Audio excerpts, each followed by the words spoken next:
sommes mardi 7 janvier 2025. Nous allons analyser et faire une petite réflexion sur la position de nos dirigeants après la sortie polémique du rejeton, le batracien qui dirige la France, la junte civile française en France, qui est Macron.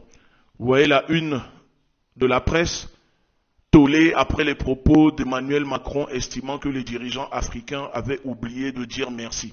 Bon, avant de continuer, écoutons la vidéo.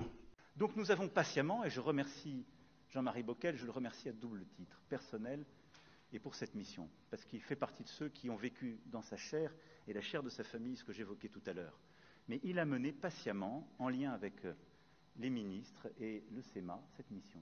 Et donc nous avons proposé aux chefs d'État africains de réorganiser notre présence. Comme on est très poli, on leur a laissé la primauté de l'annonce.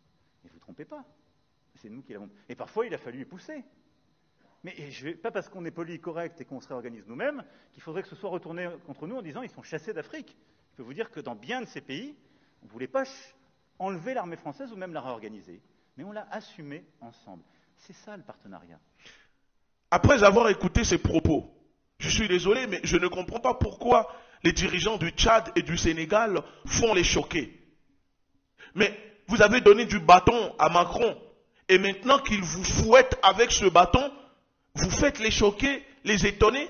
Mais c'est normal que Macron vous méprise. C'est normal que Macron tienne des propos méprisants à votre égard et à l'égard de vos populations. Nous le voyons tous, nous sommes tous témoins. Quand Macron vous convoque et vous courez à l'Élysée, quand vous allez écarter vos fesses à Macron et à Trogneux à l'Élysée, vous baisez les babouches de Macron à l'Élysée quand il vous convoque. Comme ça, c'est normal qu'il ne vous respecte pas. Parce que vous croyez peut-être que Macron vous respectait. Mais un colonisé ne mérite pas le respect du colonisateur. Moi, je ne comprends pas pourquoi les Africains sont en mode réactionnaire, font les choquer. Ce n'est pas la première fois que Macron tient de tels propos. Ce n'est pas la première fois et ça ne sera la dernière. C'est parce que nos soi-disant dirigeants sont responsables de ça. Carrément, il dit dans la vidéo, il y a des pays qui refusent carrément le retrait des forces d'occupation françaises, mais la France a insisté.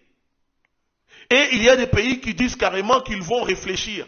Mais quand on voit la position du Sénégal, les dirigeants sénégalais, depuis le début, qui disent « Nous allons réfléchir, il n'y a pas de date de retrait, nous sommes en train de voir ».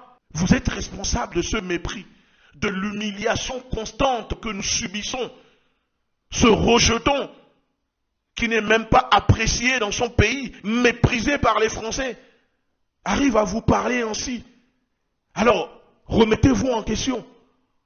Remettez-vous en question. Faisons une réflexion collective. Pourquoi Macron s'adresse ainsi à nos dirigeants?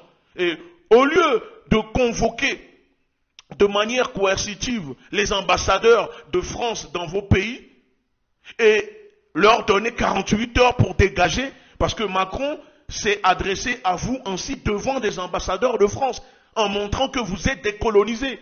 Vous venez encore faire des communiqués, nous sommes choqués que Macron respecte, les Africains ont libéré la France. Mais vous ne comprenez pas, ils n'ont rien à péter de tout ça.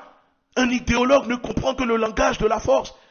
La pleurnicherie que vous faites à longueur de journée dans vos communiqués commence vraiment à nous exaspérer. Ça nous pompe l'air dans nos poumons. Vous êtes des dirigeants faibles, incapables, soumis, esclavagisés, colonisés. C'est tout.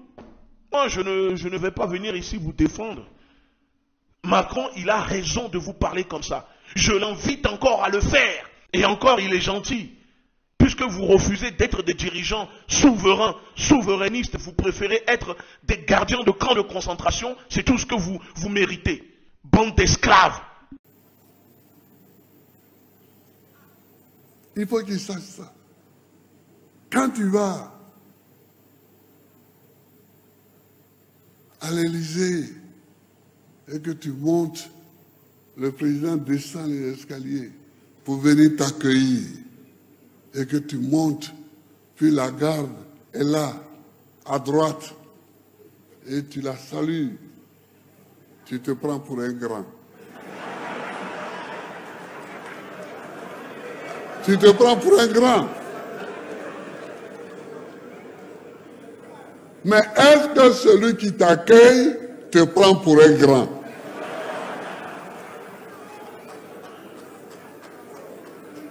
Et est-ce que la réalité te considère comme un grand? La réalité des faits et la réalité politique. C'est ça. Mes frères, tant que nous sommes dans des micro-États comme ça, nous ne sommes rien.